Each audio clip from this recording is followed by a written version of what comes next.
Most brides worry about rain on their wedding day. I watched my parents walk into my reception wearing head-to-toe black, like they were burying me. 150 guests turned their heads. The whispering started before my mother even reached the microphone. She didn't wait for an invitation. She walked straight up to the stage, took the mic from our DJ's hand, and looked right at me. "We are mourning the daughter we lost." What she said next made my hands shake. But what my husband did after that, that's the part no one in that room will ever forget. Before I go on, please take a moment to like and subscribe, but only if you genuinely connect with this story. Drop your location and local time in the comments. I love knowing where you all are. I'm Wanda, I'm 29, and this is the story of how my own family tried to rob me at my wedding. Now let me take you back 18 months, to the day I wrote a check that changed everything. I grew up in Macon Hills, Tennessee, the kind of town where everyone knows your business before you do. Population 4,000, one traffic light, and a church parking lot that doubles as the town gossip exchange every Sunday morning. In the Mosley household, there were two daughters. Brielle was the sun. I was the background. My sister could walk into any room and every head would turn. Blonde hair, easy laugh, a voice that made strangers feel like old friends. Our parents, Janet and Bobby Mosley, built their entire social identity around her. Dance recitals, homecoming court, church talent shows. If Brielle breathed, they clapped. I was different, quiet, steady. I got straight A's, worked the register at the farm supply store from 16, cooked dinner when Mom was too busy driving Brielle to rehearsals. None of that made the refrigerator, and I mean that literally. Our fridge was covered in Brielle's photos. Competition ribbons, prom pictures, a magazine clipping from the local paper when she won Miss Macon Hills Teen. My stuff? One photo, bottom corner, half hidden behind the church calendar. I taped my honor roll certificate up there once, right at eye level. By morning it was gone. I found it folded in the junk drawer. I didn't say anything. That's the thing about growing up invisible. After a while, you stop expecting to be seen. Your sister has a gift for connecting with people, Wanda. You're more of a behind-the-scenes kind of girl. That's what my mother said at Christmas dinner. 12 relatives at the table. I was 17. Everyone nodded like she'd said something kind. I smiled, cleared the plates, and told myself it didn't matter. It mattered. Fast forward 11 years. I'm 27, living in a small apartment across town, working double shifts as a veterinary technician at the county animal clinic. I love animals. Animals don't play favorites. One Tuesday evening, my phone rang. Mom. Wanda, we need you to come home. It's urgent. The house was falling apart. Roof leaking in 3 places. Foundation cracked along the east wall. The plumbing, original pipes from 1979, had burst twice in 6 months. Dad's pension and Mom's part-time bookkeeping barely covered groceries. A full renovation was out of the question, unless someone stepped in. There was a family meeting. Mom sat at the head of the kitchen table, Dad beside her, hands folded. I sat across from them. Brielle wasn't there. She'd texted the group chat an hour before. Sorry, super busy. You guys figure it out. So I figured it out. $85,000. 10 years of double shifts, skipped vacations, and dollar store shampoo. I handed it over in a single cashier's check. New roof, new foundation work, new plumbing, fresh paint inside and out. I coordinated with the contractors myself, drove over every weekend to check progress, ate peanut butter sandwiches in my car between the clinic and the job site. When it was done, the house looked better than it had in 30 years. Mom hugged me on the front porch. Her eyes were wet. This house is yours, Wanda. When we're gone, it goes to you. You earned it. Dad nodded. You earned it, kiddo. No lawyer, no paperwork, no deed transfer, just a promise between blood. That was the most expensive handshake of my life. I just didn't know it yet. 3 months after the renovation wrapped, a section of soffit on the back porch came loose. The previous crew had cut corners. Mom called me panicking, and I called around for a contractor who could fix it fast. That's how I met Cole Reston. He showed up in a dented white pickup, work boots, and a flannel with the sleeves rolled to his elbows, hands like sandpaper. Spoke maybe 40 words in the first hour. But when he did talk, every word landed exactly where it was supposed to. He fixed the soffit in an afternoon. I brought him iced tea and we sat on the tailgate of his truck, not saying much, watching the sun drop behind the tree line. It was the most comfortable silence I'd ever shared with another person. We started dating 2 weeks later.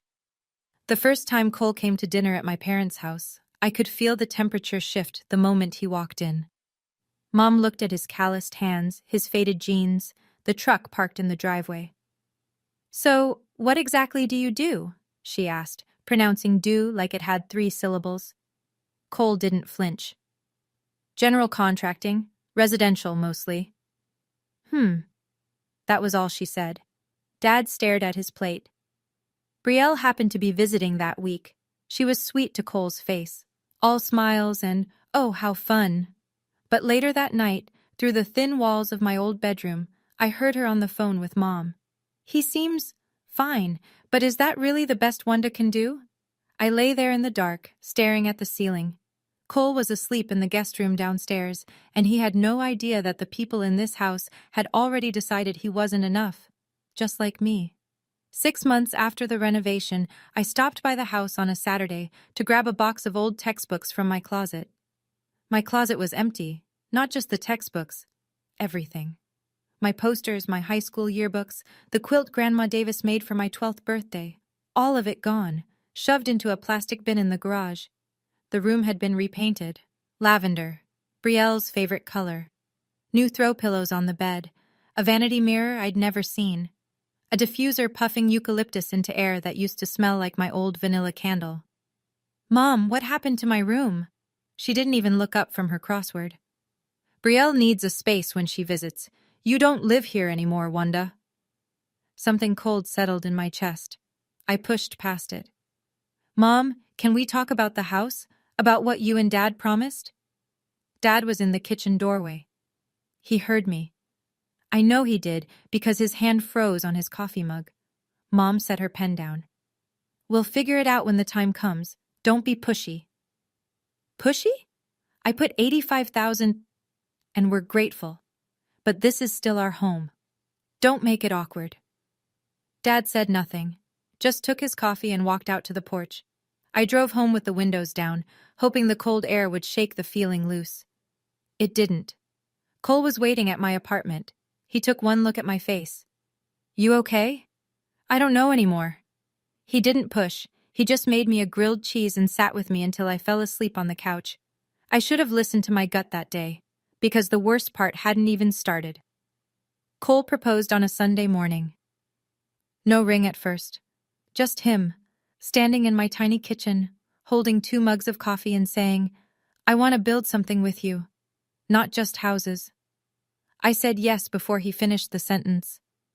I called Mom that afternoon. There was a pause on the line so long I checked if the call had dropped. "Already?" she said.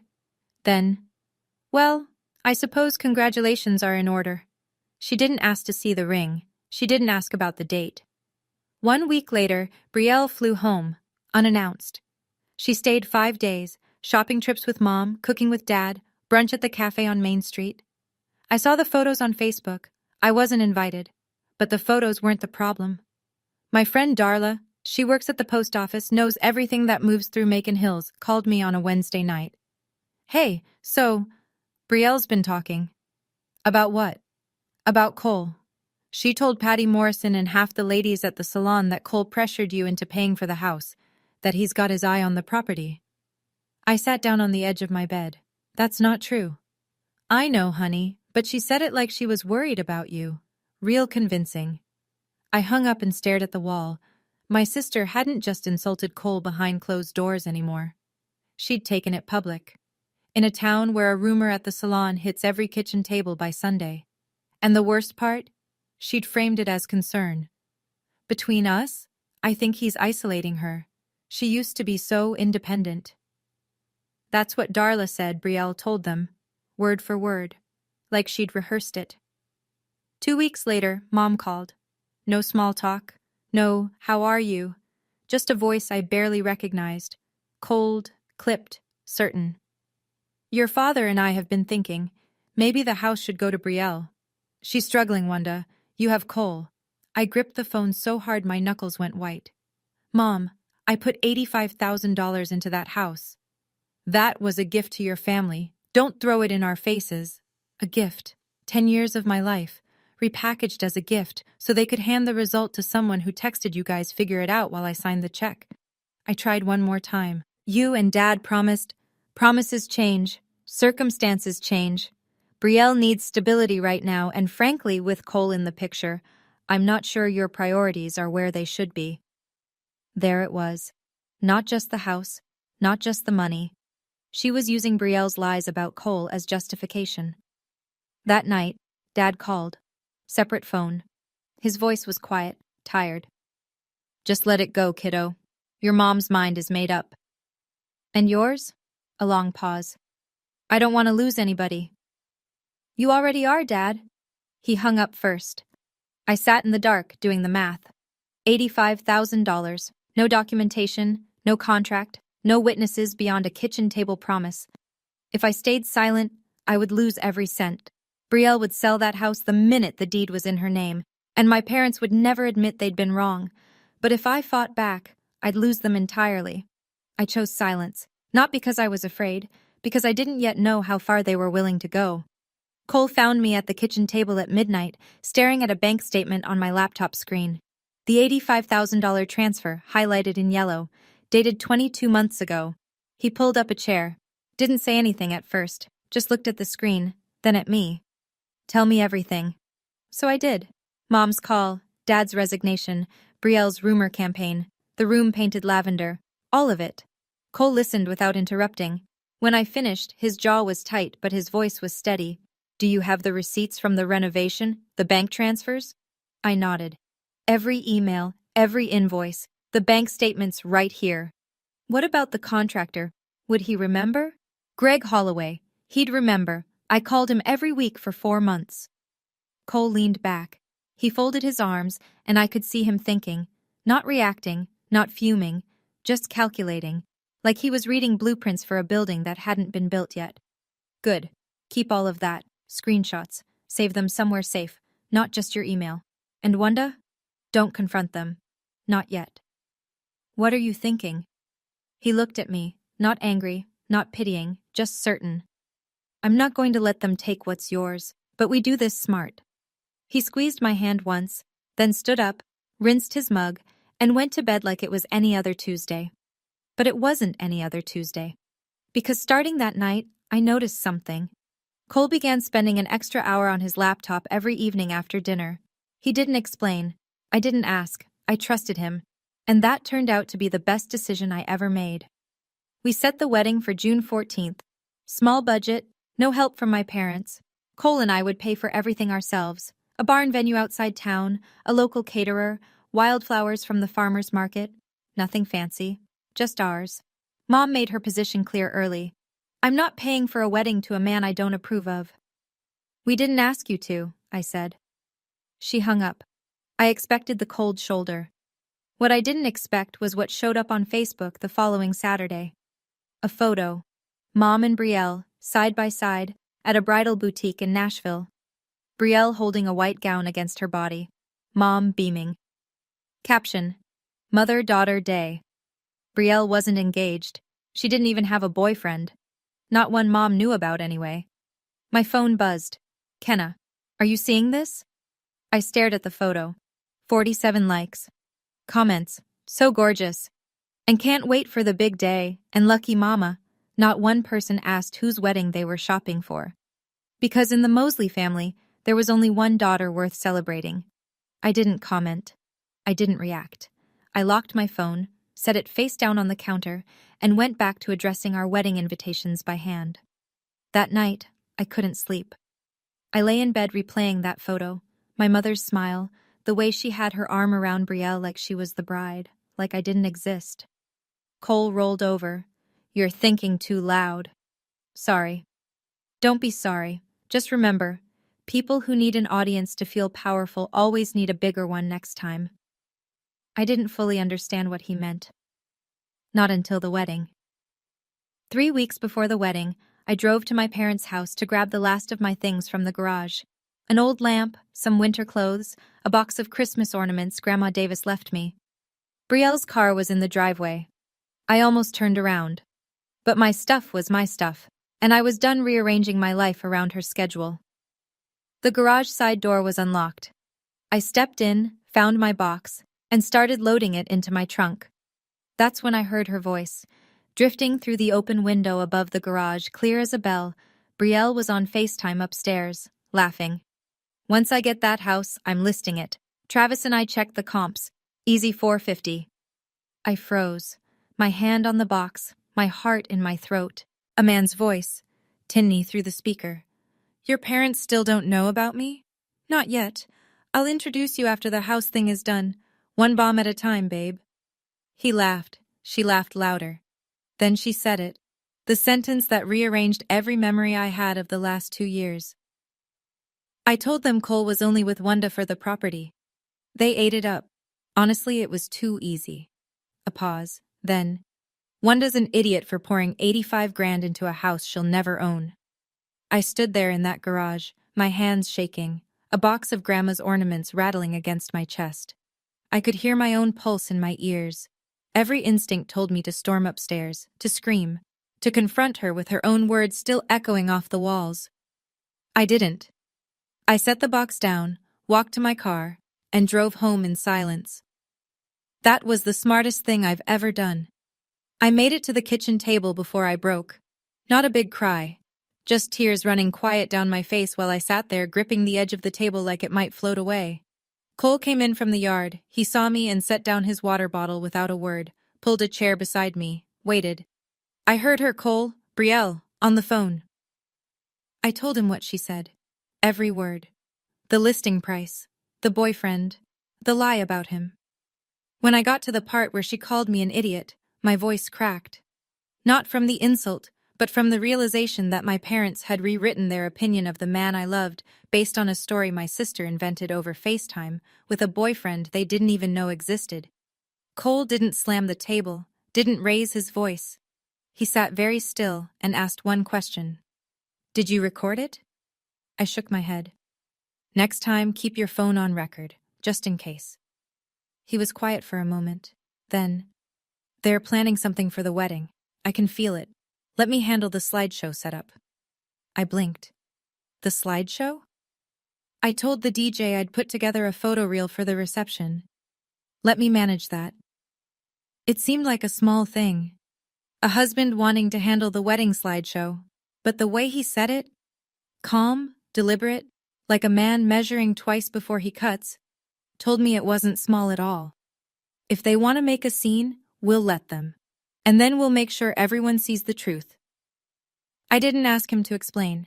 Cole wasn't a man who made promises he couldn't keep. Whatever he was building, I'd see it when it was done. Okay, I need to pause here for a second. Looking back, I know some of you might be thinking, why didn't you just cut them off right then?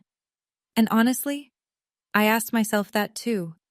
But when it's your parents, the people who fed you, drove you to school, sat beside your bed when you had the flu, walking away isn't as simple as it sounds from the outside. So let me ask you, if you heard your sibling say those exact words about you, calling you an idiot, planning to sell your investment out from under you, what would your next move be? Tell me in the comments. Now, back to what happened next, because it got worse. Cole didn't talk about what he was doing. He just did it. Over the next 2 weeks, I'd catch glimpses. His laptop open on the kitchen counter at 6 in the morning. A manila folder on his desk that wasn't there before. A phone call taken outside on the porch, voice too low for me to hear. One night, I came out of the shower and found him at the table with printed bank statements, mine, spread out in neat rows, highlighted, annotated. Those are my transfers to Greg Holloway, I said. Every one of them. 8 payments over 4 months, totaling $85,247. He didn't look up. I also pulled the email chain between you and Greg, every invoice, every work order.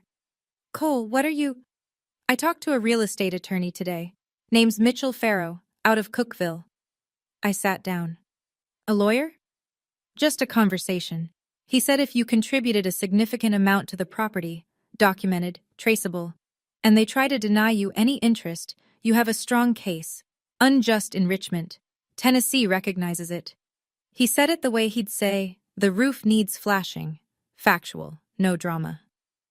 I'm not trying to take their house, Cole. I know, neither am I. He looked at me then. But if they try to take what's yours on our wedding day, I want the truth ready.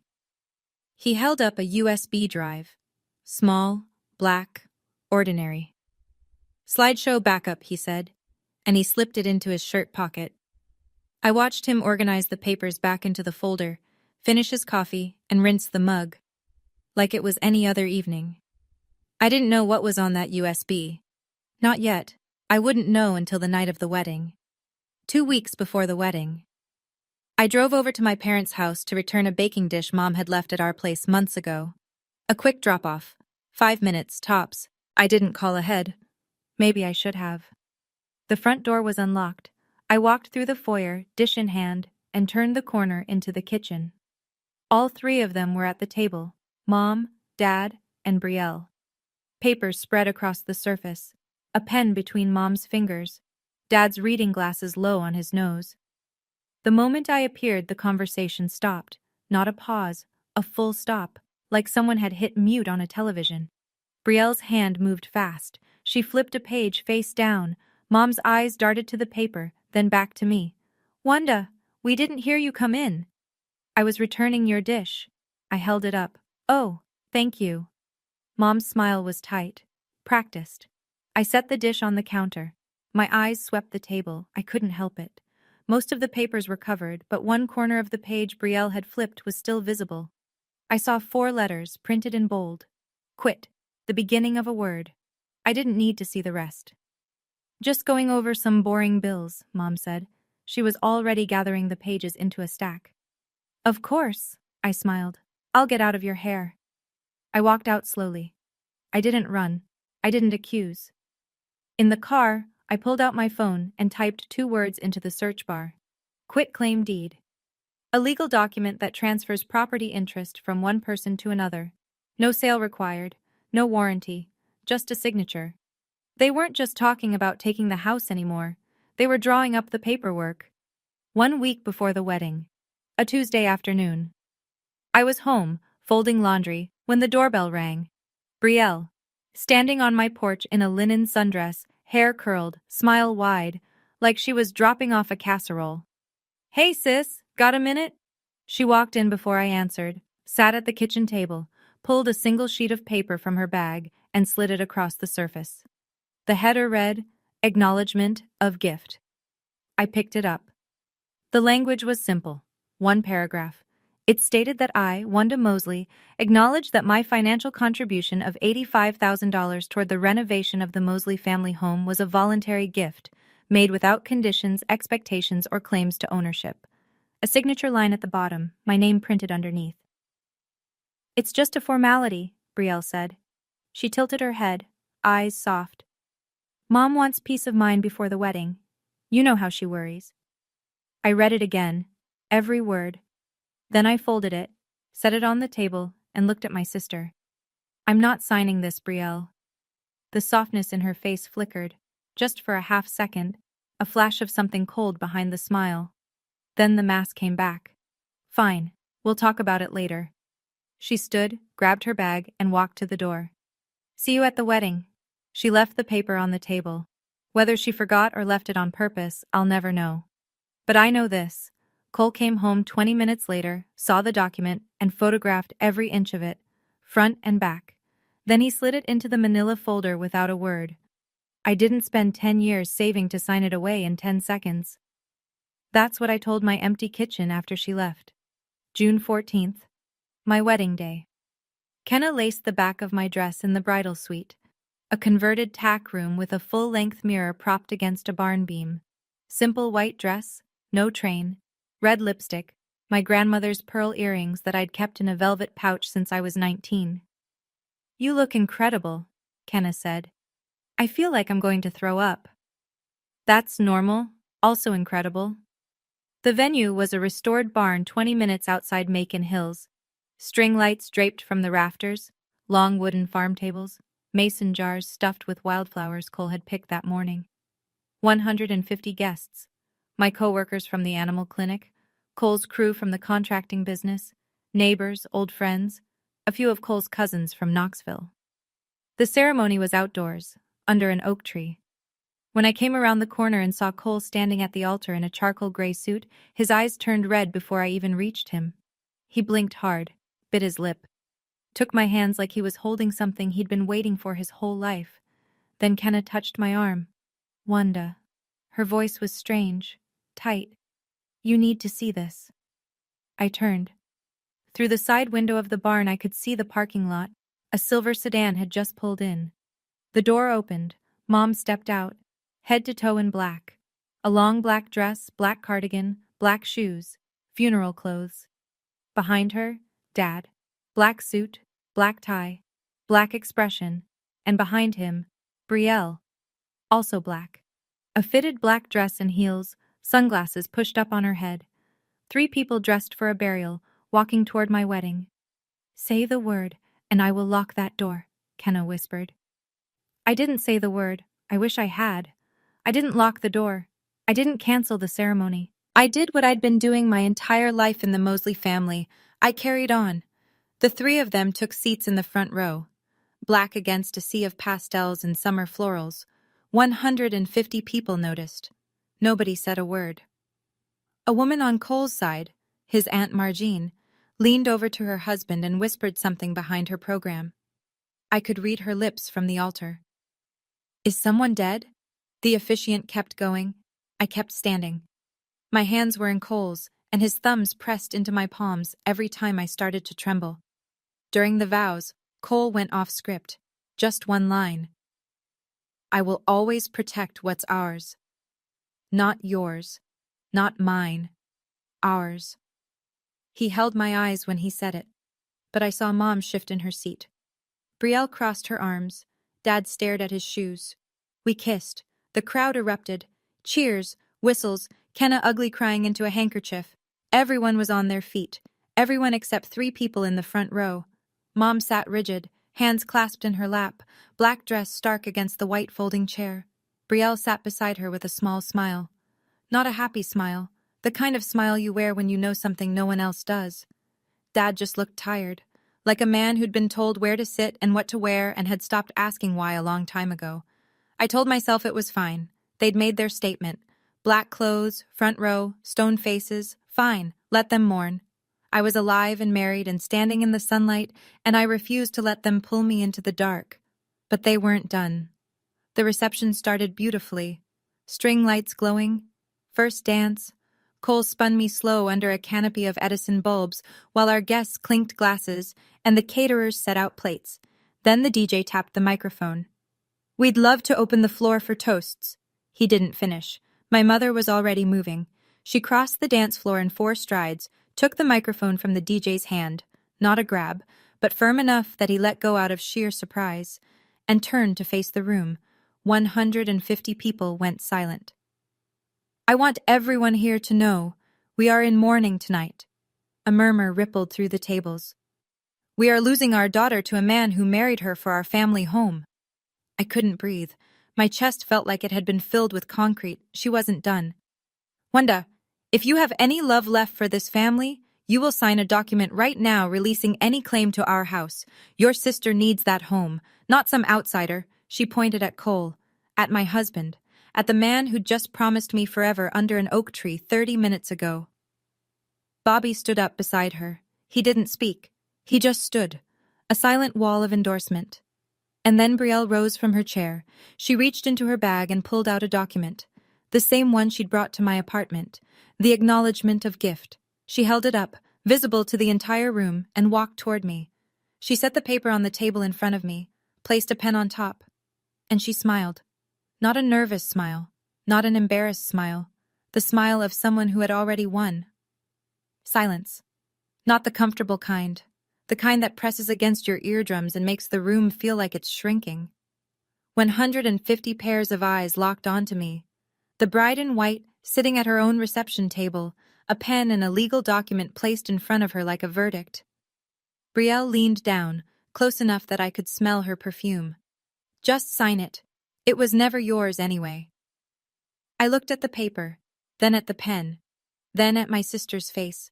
Calm, certain, already rehearsing her victory speech.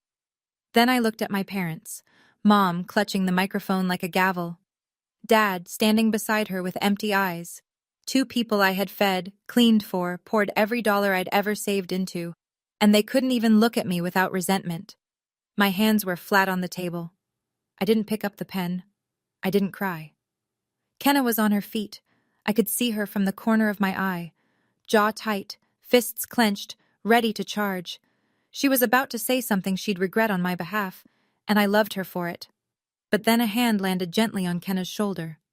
Cole. He stood up from beside me, slow, deliberate. He buttoned his suit jacket, one button, the way he always does, and gave me a look. Steady eyes, a small nod, the kind that said, I got this. Then he walked away from the table, past the dance floor, past the bar, toward the DJ booth, where his laptop sat connected to the projector screen. He picked up the remote. 150 people watched my husband point a small black remote at a glowing white screen. Nobody, not even I, knew what was about to appear. All right, I have to be honest with you for a second. This is the part of the story I've replayed in my head 1,000 times. When Brielle put that pen in front of me, I almost picked it up. Not because she was right, but because part of me just wanted the humiliation to stop. 150 people watching the worst moment of your life. That weight is something I can't fully describe. So tell me, if you were sitting in that chair, in your wedding dress, with every person you know staring at you, would you have signed, or would you have waited? Drop your answer in the comments. What comes next is the reason I'm glad I didn't touch that pen. Cole didn't rush. He set the remote on the DJ table, leaned toward the laptop, and clicked twice. The projector screen, which had been cycling through wedding photos all evening, went dark for 1 second. Then it lit up again. The first image wasn't a photo of us. It was a bank statement. My bank statement. A highlighted wire transfer of $85,000, dated 22 months prior, routed directly to Holloway Construction, LLC. The memo line read, Mosley Family Home, full renovation. The murmuring started immediately. Heads turned, phones came up. Cole didn't speak. He just pressed the remote. Next slide. A printed email chain between me and Greg Holloway. 4 months of invoices, material lists, progress photos. The final line, total project cost, $85,247. Paid in full by Wanda Mosley. I watched my mother's hand slowly lower the microphone. Brielle's smile dimmed like a bulb on a dying circuit. Cole pressed again. Before and after photos of the house, side by side. The crumbling porch next to the rebuilt porch, the cracked foundation next to the sealed foundation, the rusted pipes next to gleaming copper, each set labeled, funded by Wanda Mosley. The room wasn't whispering anymore. People were leaning forward, reading every word on that screen like it was a courtroom exhibit. Aunt Margene, Cole's aunt, put her hand over her mouth. But Cole wasn't done, and the money wasn't the part that made them run. He looked at me across the room. One more nod, then he pressed the remote again, and the screen changed to something I had never seen before. Text messages, screenshots, blown up to 6 feet wide. My heart stopped. The first screenshot filled the screen, an iMessage conversation. Contact name at the top, Travis Keene.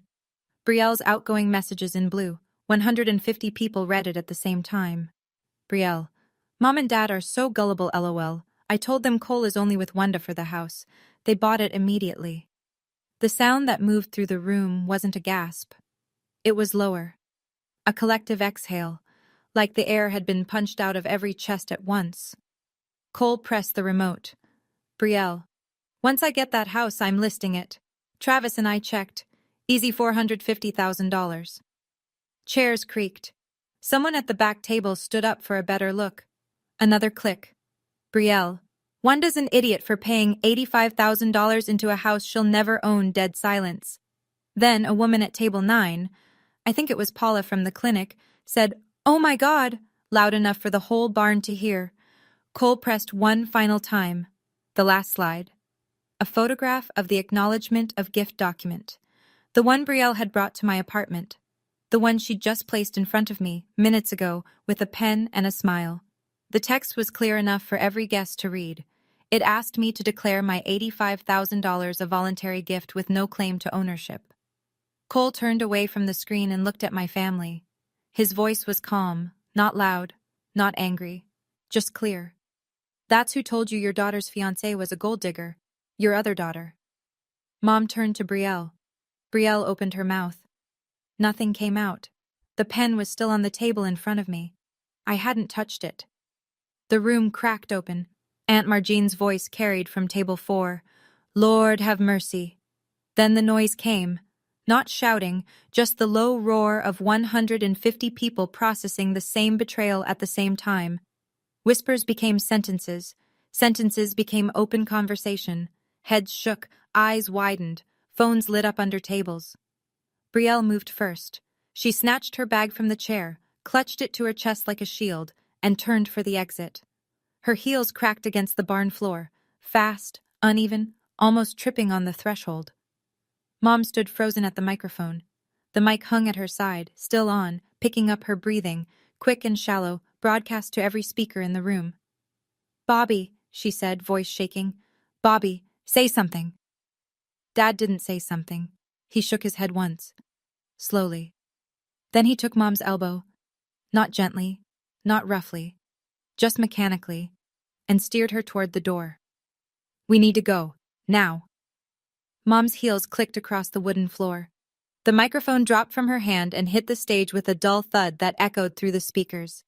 She didn't pick it up. The barn door opened. June night air rushed in. 3 black silhouettes disappeared into the parking lot. An engine started. Headlights swept across the windows.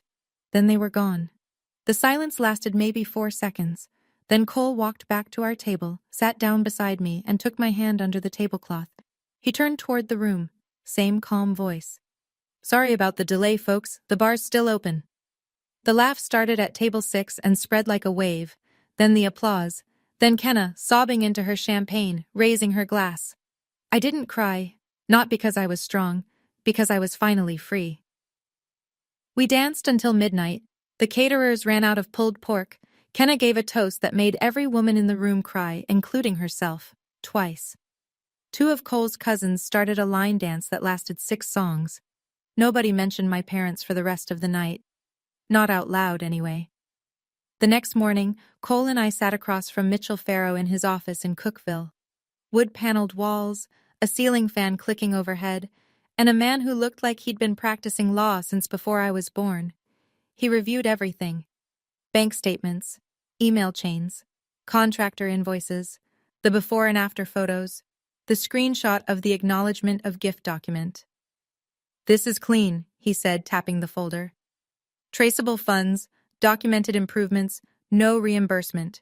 Tennessee courts recognize unjust enrichment claims. You've got a strong case. I don't want the house, I said. Farrow looked at me over his glasses. What do you want? My $85,000 back. That's it. He nodded. Drew up the civil claim that afternoon. Unjust enrichment. Recovery of funds contributed to a property under an unfulfilled promise. He attached every receipt, every transfer record, every photograph. The notice was sent to Janet and Robert Mosley by certified mail 3 days later. Included was a note from Farrow. Please be advised that the submitted acknowledgement of gift document, which your family attempted to have Miss Mosley sign, demonstrates awareness that the contribution was not, in fact, a gift. I didn't want their house. I didn't want revenge. I wanted exactly what I'd put in, not $1 more, not $1 less. I didn't want their house, I told Cole on the drive home. I wanted my money and my dignity, both. He reached across the console and held my hand. You've got both. 8 days after the wedding, my phone rang. Mom. I almost didn't answer, but something, maybe habit, maybe that stubborn thread of hope that never fully dies, made me pick up. Her voice was different, smaller. The command was gone. What replaced it wasn't warmth. It was disorientation. Like someone who'd walked into a room and forgotten why. Wanda? We need to talk about this lawyer letter. There's nothing to talk about, Mom. My attorney will handle it from here. You hired a lawyer? Against your own parents? You wore funeral clothes to my wedding, Mom. Silence. Then the pivot, the one I'd been expecting. You're tearing this family apart. Is this what Cole told you to do? Is this his idea? Same playbook, different day. I didn't wear black to your wedding, Mom. I heard her breath catch. For once, she didn't have a response. Goodbye, Mom.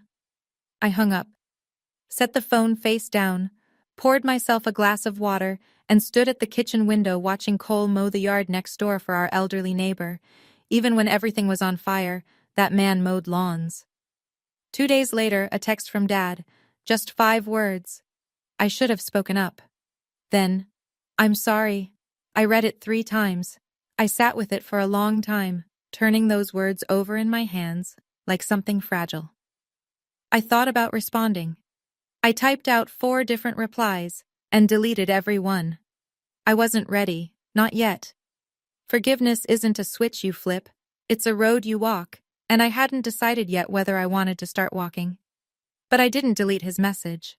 That was something. In a town like Macon Hills, you don't need the internet for news to go viral. You just need one church potluck. Within a week, everyone knew. The veterinary clinic receptionist. The guy at the hardware store. The teller at First Tennessee Credit Union. They'd either been at the wedding themselves or heard it from someone who was. Brielle worked at Pennington Realty, a small brokerage on Main Street run by a woman named Gail Pennington. Gail had been at the wedding, table 7.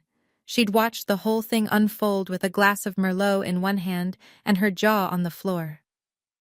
Monday morning, Gail called Brielle into her office and closed the door. I saw those texts, Brielle. Every person at that wedding saw them. Gail, I can explain. I sell houses based on trust. I can't have someone with that kind of judgment representing my listings. Brielle was let go that afternoon. Then came Travis, the secret boyfriend, the man who was supposed to split the $450,000 payday. He vanished. Blocked her on every platform. Phone, Instagram, Facebook, all of it. She called. No answer. She texted. Blue bubbles with no reply. That's the thing about people who are only there for the upside. When the upside disappears, so do they. A few days later, Kenna forwarded me a screenshot. Brielle had posted an old photo of the 2 of us, from a family barbecue years ago, with the caption, "Sisters forever, so grateful for family." She's doing damage control, Kenna said.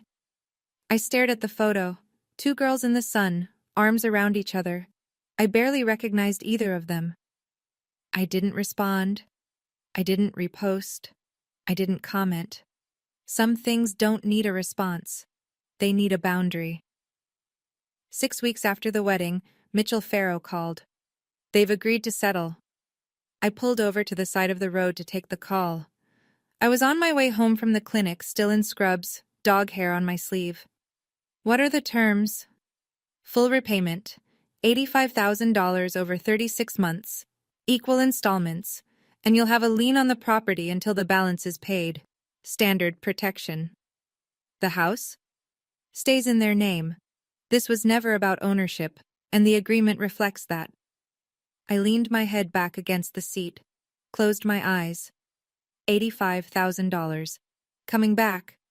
Not because I'd screamed or threatened or posted a single word on social media, because I had receipts, because Cole had organized them, because Mitchell Farrow had turned a kitchen table betrayal into a clean legal document. Do I need to see them? No. Everything's handled through my office. They sign there, you sign here. No face-to-face required. Good. I signed the agreement the following Tuesday. A quiet room, a steady pen, my name on a line that actually meant something this time. Cole was in the waiting room reading a Field and Stream magazine. When I came out, he looked up. Done? Done. He stood, tossed the magazine on the chair, and held the door open for me. We drove home with the windows down and the radio playing something neither of us really listened to. It was enough to just sit in the quiet of a finished thing. I didn't need their house. I needed them to acknowledge what I gave. And now, in black and white, On paper with a legal seal. They had. That was worth more than any property deed. Mom stopped going to church for 2 months. In Macon Hills, that's the equivalent of a public resignation. Sunday mornings at First Baptist weren't just about worship. They were the social scoreboard, and Janet Mosley had held a front row seat for 25 years. Head of the welcome committee, first to arrive, last to leave.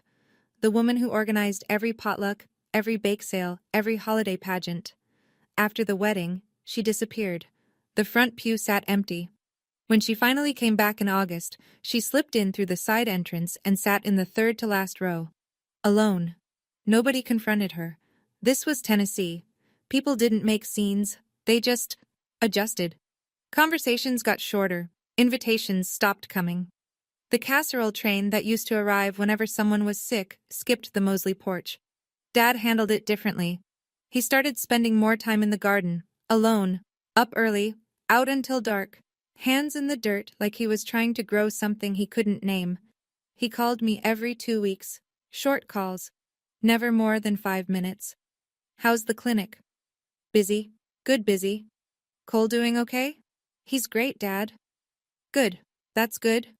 Awkward, stilted, but consistent. Every other Sunday. Like clockwork. Brielle moved to Nashville at the end of July, packed up in a weekend and left without a goodbye dinner. She didn't call Mom, she didn't call Dad, she didn't call me. When there was nothing left to take, Brielle left. I think that was the part that broke my mother more than anything. Not the wedding, not the lawyer letter, not the town's quiet judgment. It was realizing that the daughter she'd chosen, the golden child she'd built her world around, had never planned to stay. She was only ever there for the house. Cole found the house in September, a 2-bedroom fixer-upper on Ridgeline Road, just past the county line. Overgrown yard, peeling siding, a kitchen that hadn't been updated since the 80s. The asking price was low enough to make a real estate agent wince. It's got good bones, Cole said, standing in the driveway with his hands on his hips, squinting at the roofline like he was already drawing plans in his head. It's got a raccoon in the attic. I'll negotiate with the raccoon. We bought it. Cash from the first few settlement payments, plus what we'd been saving. Our names on the deed, both of them, in ink. Cole did the renovation himself. Evenings and weekends, 1 room at a time. New floors, new countertops. Repaired the porch. I planted a vegetable garden along the south fence. Tomatoes, peppers, herbs. Something alive and growing that was purely ours. Kenna came over most Saturdays. She'd bring wine and gossip and sit on the porch while Cole cut trim in the garage and I planted basil. It was simple, ordinary, perfect. In October, a birthday card arrived in the mailbox. No return address, but I recognized the handwriting. Dad's. I opened it at the kitchen table. A drugstore card with a cartoon cake on the front. Inside, in careful ballpoint. Happy birthday, kiddo. Proud of you. No signature from Mom, just Dad. I held it for a long time. Then I walked to the refrigerator, our refrigerator, in our house, and I stuck it right in the center, eye level. No church calendar blocking it. No stack of someone else's photos crowding it out. For the first time in 29 years, my name was the first thing I saw on a refrigerator. I don't hate my parents. I know that might surprise some of you after everything I just told you. But hate takes energy I'd rather spend on something that grows. What I do hate is the version of myself who sat at that kitchen table at 27 and handed over a cashier's check without asking for a single piece of paper in return. The girl who thought love and trust were the same thing. They're not.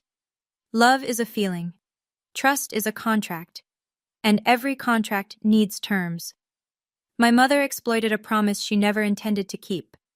My sister invented a lie so convincing it turned my parents against the best man I've ever known. And my father, the man who taught me to ride a bike and bait a hook, stood there in a black suit and said nothing. But here's what I've learned, and I'm sharing it because I wish someone had said it to me 10 years ago. Loving someone doesn't mean handing them a blank check, literally or emotionally. There are still nights when I lie awake and see it. Mom at the microphone, Brielle's smile, the pen on the table, 150 faces watching me at the lowest moment of my life. Those images don't go away. I don't think they're supposed to. They're not wounds anymore. They're the scar tissue that reminds me where my limit is. But every morning I walk through my own front door, a door I helped pay for, attached to a house with my name on the deed, and I remember that I chose myself. I chose the man who stood up when everyone else sat down, and I do it again, every single time. Thanksgiving, 6 months after the wedding, Cole and I hosted. Our house, our kitchen, our table. A second-hand oak table he'd refinished with 3 coats of polyurethane and sanded until it was smooth enough to write on. Kenna came. A few friends from the clinic. 2 of Cole's cousins from Knoxville. A 7-pound turkey, cornbread dressing, and a sweet potato casserole that Cole made from his grandmother's recipe, which he will take to his grave before he shares. We'd just sat down when my phone buzzed. I almost ignored it. Then I saw the name. Dad. I stepped into the hallway. "Hey, kiddo." "Hey, Dad." A pause. The kind that lasts long enough to hear someone swallow. "Your mom isn't ready yet, but Can I come by? Just for an hour?" I looked through the doorway at Cole. He must have read my face because he raised his eyebrows. A question. I held up the phone and mouthed Dad. Cole nodded once. "Bring pie, Bobby," Cole called, loud enough for the phone to pick it up. Dad arrived 40 minutes later with a store-bought pecan pie and shoes that were too clean for a man who spent every morning in the garden. He stood on the porch like he wasn't sure he had the right house. He ate turkey. He complimented the dressing. He asked Cole about the porch railing and listened, actually listened, to the answer. Before he left, he hugged me, both arms, tight. The kind of hug that says everything a man like Bobby Mosley doesn't know how to put into words. I didn't say I forgive you. Not yet. That word is too big to rush. But I opened the door. And for now, that's enough. If you're watching this and you're in a family where your love is measured by how much you're willing to give up, I want you to know something. You're allowed to stop. You're allowed to love someone and still say no. You're allowed to care about your parents and still protect yourself. You're allowed to walk away from a table where you're only welcome when you're serving. Setting a boundary isn't betrayal. It isn't selfishness. It isn't being ungrateful. You know what is? Sitting in silence while the people who are supposed to protect you are the ones doing the damage. That's the real betrayal. And it's the one you're committing against yourself. My mother hasn't called me since that day in the lawyer's office. Maybe she will. Maybe she won't. That's her road to walk, and I can't carry her down it. My father calls every other Sunday, 5 minutes, awkward, consistent. He's trying. I see it. My sister is somewhere in Nashville. I don't know what she's doing. I don't check. The thread between us was cut cleanly, and I've stopped looking for the other end. Cole taught me something that I carry everywhere now. He said it the night before the wedding, while we were packing the car with table centerpieces and a cooler full of sweet tea. You don't need to shout to be heard. You just need to stand still and let the truth do the talking. I'm Wanda. I'm 29, and this is my house. Nobody else's name on it. Boundaries aren't walls. They're doors. You just get to choose who walks through. And for the first time in my life, I'm the one holding the key. That's my story. If it reminded you of something you've been through, or something you're still going through right now, please leave a comment. I read every single one, and I promise you, you're not alone in this. If you know someone who needs to hear this today, share it with them. Sometimes one story is all it takes to make someone realize they're allowed to stand up. Hit subscribe so you don't miss the next one. I've linked another story in the description that I think you'll really want to hear. It's about a woman whose family tried to erase her from a will. She didn't let them. Thank you for being here. See you in the next one.